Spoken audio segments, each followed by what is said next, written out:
It was 7:15 a.m. on a crisp spring morning when the serenity of Cedar Grove Lane was shattered.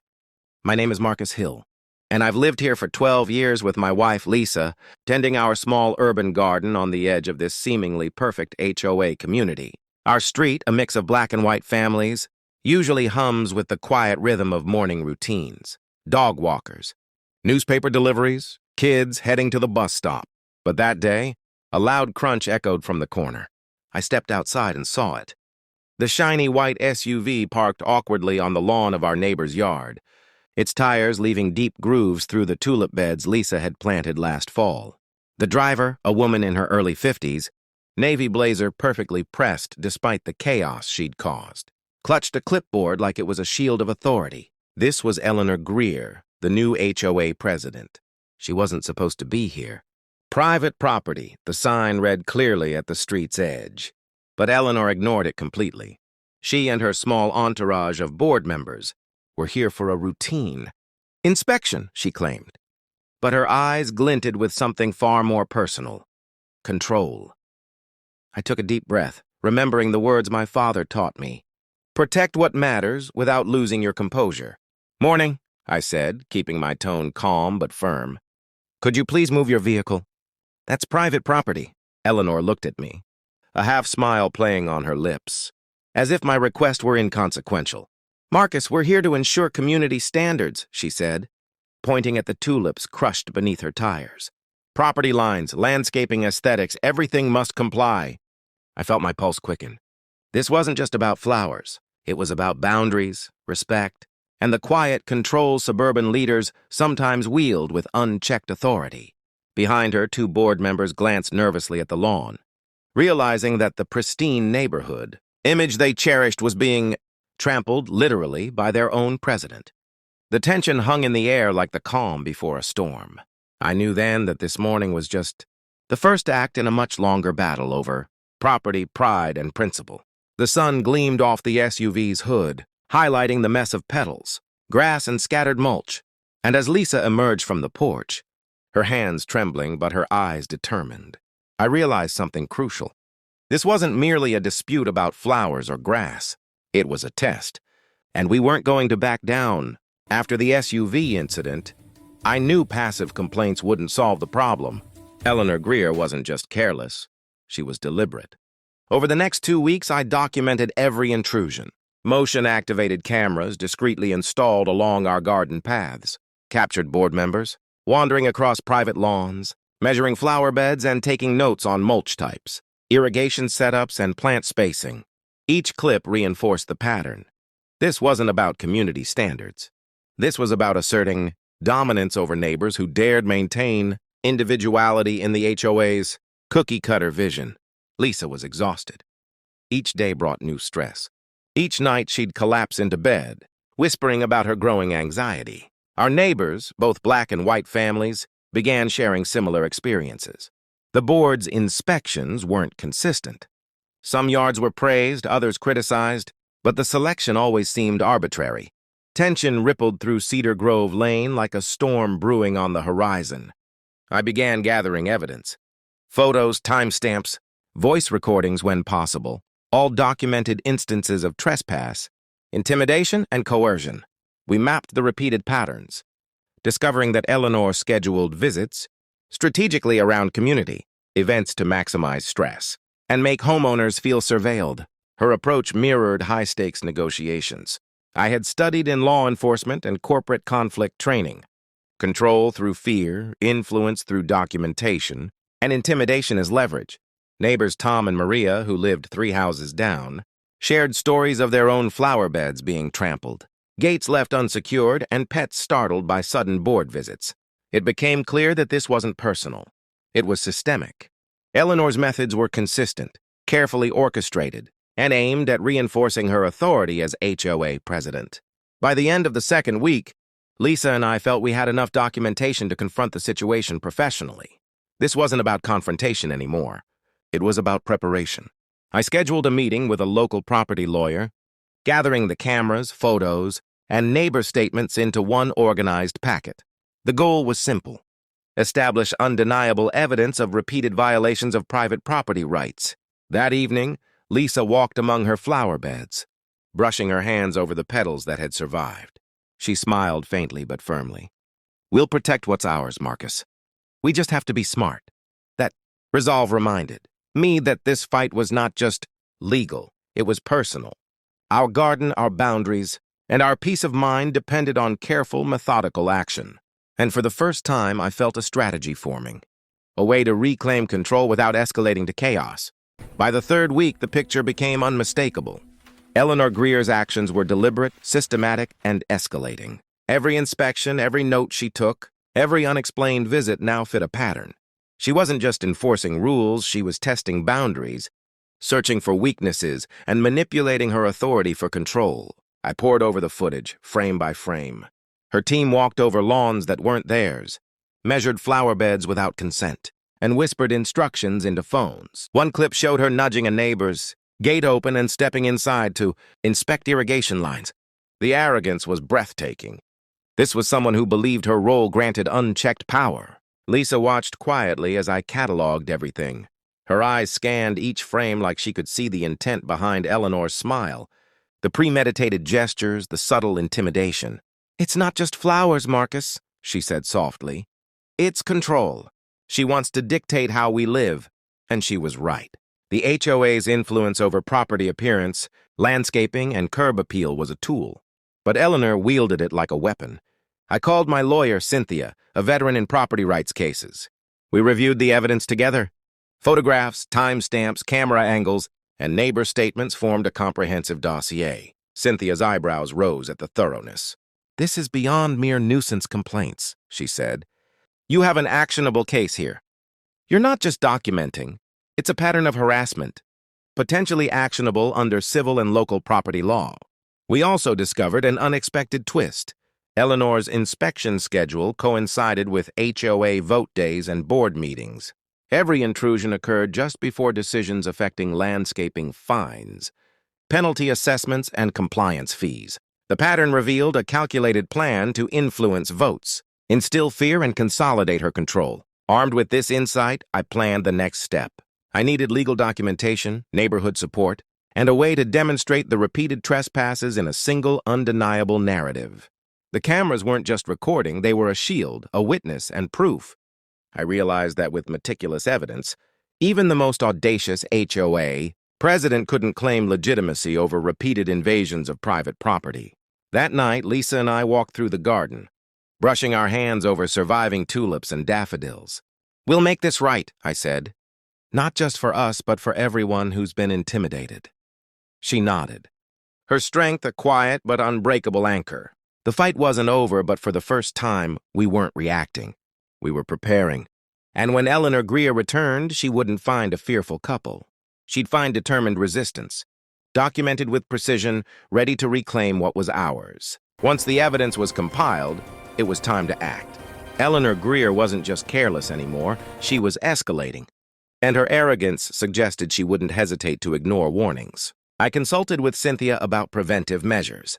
We agreed. The next intrusion had to meet a decisive legal barrier, both figuratively and literally. I hired a local security contractor to install retractable steel ballards across the driveway. They weren't just barriers, they were engineered deterrents, designed to stop vehicles safely while documenting any attempt to breach. The hydraulic system, sensor-activated, linked to cameras streaming to my laptop. Each intrusion attempt would be captured, time-stamped, and stored securely as evidence. Installation took 2 days. The barriers blended seamlessly into the gravel driveway, invisible when retracted but fully operational at the push of a button. Lisa tested the system, carefully driving her car over the sensors at varying speeds. The barrier responded perfectly, a warning signal triggered at low speed, full deployment only at higher thresholds. It was subtle, smart, and completely legal. The psychological element was equally important. I knew Eleanor's entitlement would provoke her to challenge these defenses. The goal wasn't aggression, it was lawful, documented deterrence. When she saw the barriers, she would confront a system she couldn't manipulate, one that captured every movement and preserved the truth of her intentions. That weekend, I sent a certified notice to Eleanor. Polite, professional, clear, private property, security measures in place, public roads for HOA inspections. She signed, of course, but her expression in the surveillance footage told the story. Shock, frustration, and that unmistakable look of someone realizing they were no longer in control. Neighborhood whispers spread quickly. Some residents assumed it was overkill. Others realized the barriers represented the shift of power from intimidation to accountability. For Lisa and me, it was more than security. It was empowerment. We were reclaiming our property, our peace of mind, and setting the stage for justice. The following week, Eleanor attempted her next visit. Cameras recorded her approach, the hesitation in her step, and her immediate recognition of the barriers. Every action was captured: her attempt to maneuver the SUV, the phone calls she made to board members, the frustration radiating as neighbors watched from a distance. Each frame strengthened our case, turning years of harassment into undeniable documented evidence. That night, Lisa and I walked through the garden together. Tulips, daffodils, and newly planted perennials swayed gently in the evening breeze. "This isn't just about flowers anymore," she said softly. "It's about respect, boundaries, and fairness." I nodded, knowing she was right. The morning of confrontation arrived with eerie calm. Eleanor Greer's convoy of SUVs and pickups approached our property in formation, convinced their numbers could overwhelm the steel barriers. What they didn't realize was that we weren't just defending our property. We were documenting every action for legal and federal oversight. I activated the security system and called local authorities in advance, providing the surveillance live feed. Every camera, every sensor, every motion-triggered alert streamed in real time. Lisa, perched on the porch, watched Eleanor's approach through binoculars, a mixture of concern and anticipation on her face. As the lead SUV approached the barriers, it became immediately clear Eleanor underestimated the system. The steel ballards rose in perfect synchronization, halting the vehicle just inches from the edge. Panic rippled through the convoy behind her. 15 vehicles in tight formation had no escape. The narrow road left them trapped. The live feed captured every frustrated gesture, every phone call, and every frustrated shout. At that moment, law enforcement arrived, unmarked SUVs pulling up quietly behind the convoy. Eleanor, oblivious to the presence of federal investigators, assumed support and continued shouting instructions through her live stream. Every movement, every word recorded. It was a legal goldmine. One by one, the drivers realized they were physically blocked. Eleanor attempted to reverse, but the barricade and the other vehicles created an immovable wedge. Cameras documented the entire sequence from multiple angles, including the interior reactions of each board member. Finally, officers approached Eleanor's immobilized SUV. She protested loudly, waving forged documentation she believed would protect her. "You have no right," she shouted. "This is community property." But the evidence spoke for itself.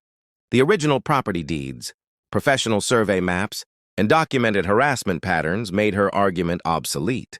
Her convoy watched helplessly as officers issued warnings and citations.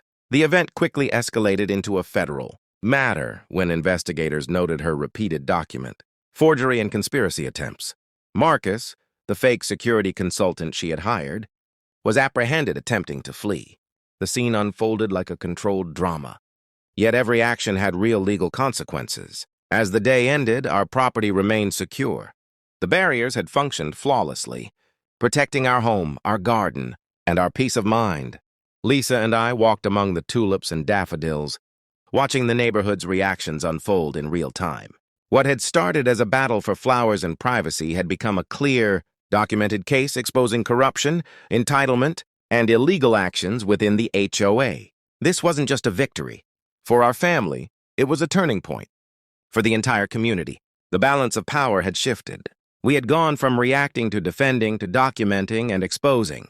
By mid-morning, the confrontation reached its peak. Eleanor Greer's SUV, now immobilized by the steel ballards, was surrounded by law enforcement, officers who efficiently coordinated the arrests and citations. Marcus Hill and Lisa observed from the porch, a sense of relief washing over them. For months, they had meticulously documented the harassment, the illegal easements, and the repeated violations. Today, all that preparation finally paid off. Neighbors began to gather along the road and near the edge of the property, drawn by the spectacle. Some took photos, others recorded video, but all watched as the HOA board members were escorted off the property. The tension in the air gave way to a mix of disbelief and celebration. The community that had once felt powerless now witnessed the consequences of repeated abuse. Eleanor's live-streaming attempt backfired spectacularly. Her dramatic claims of community rights fell flat in the face of irrefutable evidence. Forged documents, repeated trespassing, and coordinated harassment. Each officer, each camera, each motion sensor had documented everything. Federal investigators were on site, ensuring that no false narrative could prevail. The towing of her SUV was symbolic. Luxury and entitlement met consequences. Hydraulic ballards had stopped. More than just a vehicle, they had halted years of unchecked abuse. The sound of engines, cables, and hydraulic machinery blended with laughter, applause, and the quiet hum of Lisa's flower garden in the background. It was a surreal soundtrack of justice finally served. Marcus Hill and Lisa walked along the perimeter, observing the secure boundaries, checking cameras, and ensuring no further unauthorized entry. Their security system had not only protected the property, but had also provided the visual evidence needed to support criminal and civil proceedings. Every neighbor now understood that private property rights were enforceable, and that preparation, intelligence, and persistence could overcome even the most entitled adversaries. By afternoon, the HOA board dissolved and emergency elections were announced. The new leadership immediately began addressing legitimate concerns while respecting property boundaries. Lisa and Marcus received thanks from multiple neighbors, some even offering to contribute to a local fund supporting property rights advocacy. The story spread quickly, illustrating the importance of vigilance, documentation, and standing up to abuse. Back on the porch, Lisa inhaled the fresh air, watching the tulips and wildflowers swaying in the breeze. "We did it," she said quietly. "We protected our home, and the community learned the truth." Marcus nodded, feeling the weight of months of tension lift. The battle had been long, but justice had arrived with precision, planning, and persistence. For them, the victory was more than legal, it was personal. Their property, their sanctuary, and their peace were preserved.